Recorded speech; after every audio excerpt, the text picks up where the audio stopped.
por acogernos en su país para esta reunión, a todas las personas de Centroamérica, todas las delegaciones de las instituciones haitianas que están acá, a la embajadora Regine Lamure, que hace posible que estos espacios de coordinación entre la República Dominicana y la República de Haití sean posibles en el marco de la Comisión Mixta Bilateral entre los dos países. Este espacio de la Comisión y las negociaciones en las que ambos países hemos llegado en el diálogo de alto nivel político para determinar acciones que entendemos que son importantes para nosotros. Y en esas acciones está lo que es el proyecto Artibonito. El proyecto Artibonito no es solamente un río que cruza dos naciones. El proyecto que impulsa el Artibonito es motivar a los dos países a ver una visión integral de lo que es el manejo sostenible de la cuenca binacional Artibonito. Cómo nosotros, República Dominicana y la República de Haití, estamos trabajando para tener marcos legales que nos permitan tener esa visión común, que nos permitan a nosotros trabajar esa visión común de desarrollo desde lo nacional a lo binacional. Y les deseo una excelente reunión, porque creo que de aquí nosotros estamos fortaleciendo aún más las acciones que hemos estado realizando. Y más tarde pues estaremos compartiendo un poco de esas acciones y que yo creo que esto es otro compromiso más y es otra prueba más de que juntos sí vamos a poder desarrollar. Le gouvernement par mon organe est fier de lancer aujourd'hui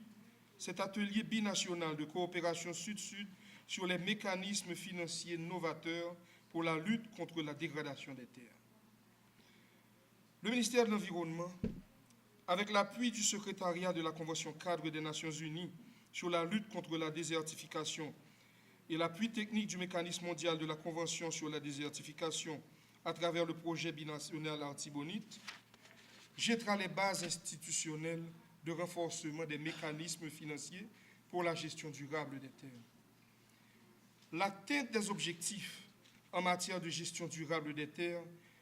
ne peut être résolue que par la réduction de la vulnérabilité des communautés locales face à la dégradation des ressources naturelles à partir de mécanismes qui visent à appuyer des actions visant à diminuer le processus de dégradation des terres, des bassins versants et la mise en place de stratégies d'intervention à moyen et long terme pour la préservation et la gestion intégrée des ressources naturelles. Le 12 octobre 2005 a pris naissance le décret sur la gestion de l'environnement, lequel décret définit la politique nationale en matière de gestion de l'environnement et de régulation de la conduite des citoyens et citoyennes pour un développement durable. Reprenant une recommandation formulée dans le plan d'action pour l'environnement publié en 1999 par l'État haïtien,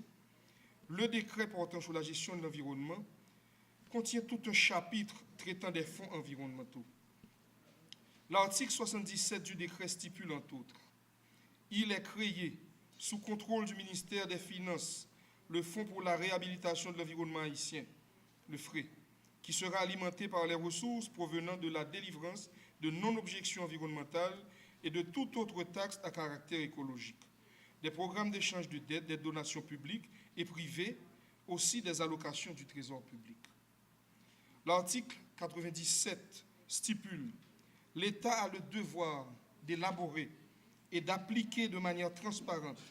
une politique nationale de lutte contre la dégradation des sols et à cette fin, l'inventaire de terres inaptes à l'agriculture et ou menacées de désertification doit être réalisé. L'article 114 prévoit que le bassin versant est l'unité de planification pour la gestion intégrée des ressources hydriques et de leur protection. Pour planifier une gestion des ressources en eau correcte qui assure la quantité et la qualité de l'eau,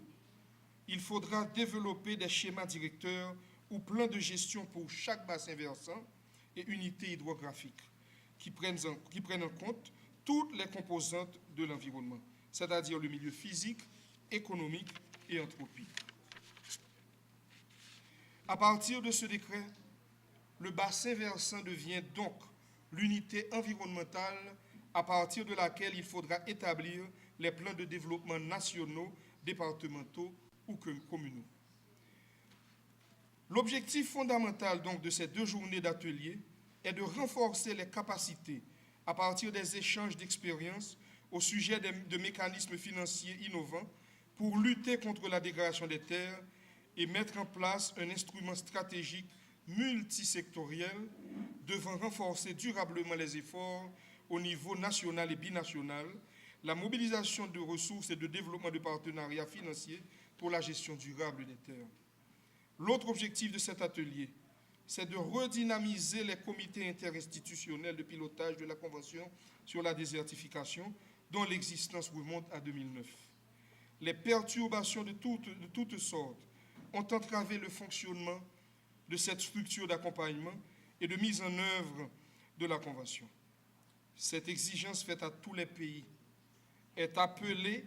à accompagner les processus d'élaboration des rapports nationaux et de mise en œuvre de la Convention. Donc, nous attendons qu'une liste d'institutions soit assortie des recommandations de l'atelier pour rendre effectif le fonctionnement de cette structure. Enfin, nous remercions tous ceux et celles qui, à un titre ou à un autre, se mobilisent pour rendre possible la réussite de ces 2 journées de travail, qu'ils trouvent l'expression de la plus profonde gratitude des autorités du ministère de l'Environnement, qu'il me plaise donc de vous souhaiter un fructueux travail en ce sens et un excellent et enrichissant atelier à tous.